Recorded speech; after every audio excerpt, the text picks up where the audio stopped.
Alta tensión, corriente alterna, radio libre por internet. Santiago Nieto rompe el silencio desde Radio Numancia en su programa que les invitamos a seguir en todos los canales de Radio Numancia, YouTube, Facebook, Instagram y X.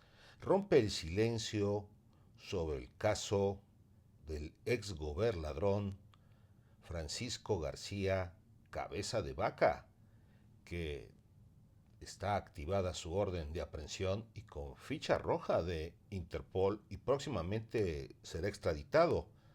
Así es considerado por diversos analistas. Pero ¿qué dice una de las personas que más conoce del caso, Santiago Nieto Castillo, con su contemporáneo y buen amigo Joaquín de la Lama Corres? También tiene que ver, por supuesto, con soberanía económica, es precisamente que, así como el primer piso de la Cuarta Transformación fue apoyar y ver, atendiendo a la premisa de que por el bien de todos, primero los pobres, este segundo piso toma esta parte, por supuesto, por el bien de todos, primero los pobres, están los programas sociales a los que ya se refirió Joaquín, eso se tiene que mantener a pesar de que los panistas sigan diciendo que no funciona y que es tirar el dinero a la basura. Y la segunda parte, el segundo piso, es cómo se ensanchan las clases medias. La presidenta dijo en su informe que cómo se disminuyó de 51 a 38% los niveles de pobreza, y eso tiene que ver con el salario mínimo, tiene que ver con políticas públicas para evitar, por ejemplo, el outsourcing, tiene que ver con mecánicas como los proyectos que se está desarrollando dentro de la Secretaría de Economía en distintas temáticas. Pero bueno, ahora déjenme regresar al tema de Cabeza de Vaca porque estoy muy contento, y déjenme un poco platicarles la historia. Que bueno, tanto César como Joaquín la conocen perfectamente bien, pero ven un poco platicar la historia. Y resulta, hace, pues en el sexenio cuando entonces el presidente López Obrador, hubo una idea de Cabeza de Vaca, Roberto Gil y otras personas, para hacer algo que denominaron la Alianza Federalista, y que pretendía poner de rodillas al gobierno de México, al gobierno de la Cuarta Transformación, a partir de presiones políticas, y lograron que 10 estados firmaran. ¿Qué hizo el entonces presidente? Soportar, aguantar, no dejarse bajo ninguna circunstancia amenazar. Y lo que encontró fue que todos, uno a uno, los estados de la Alianza Federalista fueron siendo arrebatados a la oposición por parte de Morena y sus aliados, el PT y el Verde Ecologista de México. Y así Colima, cayó Ignacio Peralta, así también vimos cómo se fue cómo estados, inclusive como Quintana Roo, no quisieron participar, como Baja California Sur, se pasaron a las filas del morenismo, y al final Javier Corral terminó pasándose a la Cuarta Transformación, si bien el PAN siguió conservando Chihuahua, y al final solamente les quedaba Tamaulipas.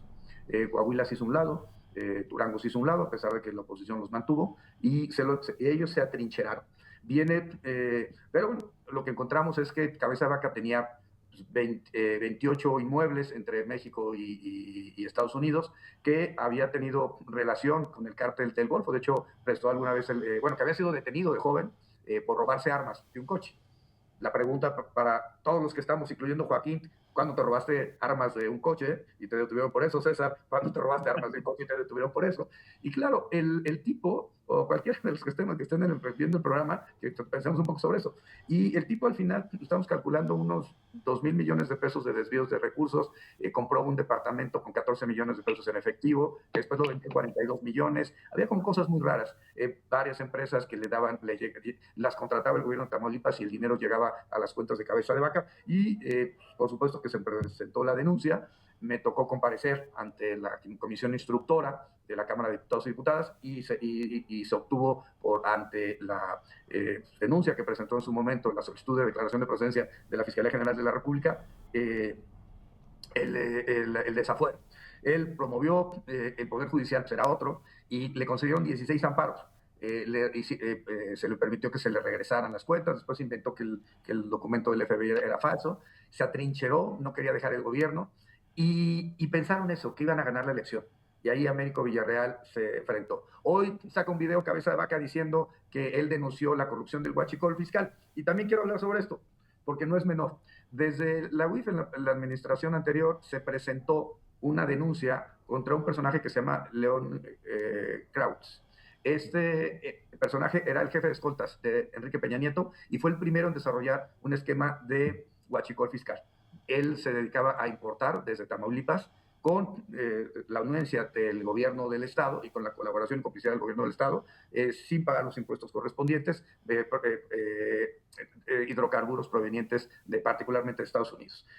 Cuando viene el cambio de administración, viene la denuncia me tocó a mí presentar esa denuncia, viene después una serie de denuncias contra que encabeza en su momento Horacio Duarte para quitar a agentes aduanales que estaban implicados, entre otras cosas, en el tema del huachicol, y era el de Nuevo Laredo, el de Reynosa, el de Matamoros, que estaban vinculados todos a Cabeza de Vaca. Y él acusa, por supuesto, que Sergio Carmona financió la campaña de 2022 de Américo Villarreal. Lo que no dice en ningún momento Cabeza de Vaca es que Sergio Carmona financió también la campaña de Cabeza de Vaca de 2016, las del PAN de 2015 en Tamaulipas, las del PAN de 2018, y que pues, realmente él, Cabeza de Vaca, es uno de los orquestadores de lo que hoy se denomina huachicol fiscal. Yo lo que creo es que el tipo tiene esa estrategia de señalar a todos, al gobierno, está acusando al expresidente López Obrador de corrupción, lo cual me parece inadmisible, y acusando de que hay complicidad de la presidenta Sheinbaum o de la actual fiscalía. Al contrario, lo que yo tendría que decir es que Cabeza de Vaca es un delincuente, con todas las letras, unos 2,000 millones se llevó, las 28 entidades, el hotel, el viñedo, los restaurantes, todos los negocios que empezó vendiendo chamoyadas. Suena bastante raro que tenga la cantidad de dinero que sin trabajar desde el 2022 a la fecha, estamos hablando que ya han pasado 4 años, siga viviendo tranquilamente en Estados Unidos de sus rentas, porque evidentemente eso fue lo que ganó siendo gobernador, no y siendo senador de la República, y durante la administración de Felipe Calderón en el gobierno federal.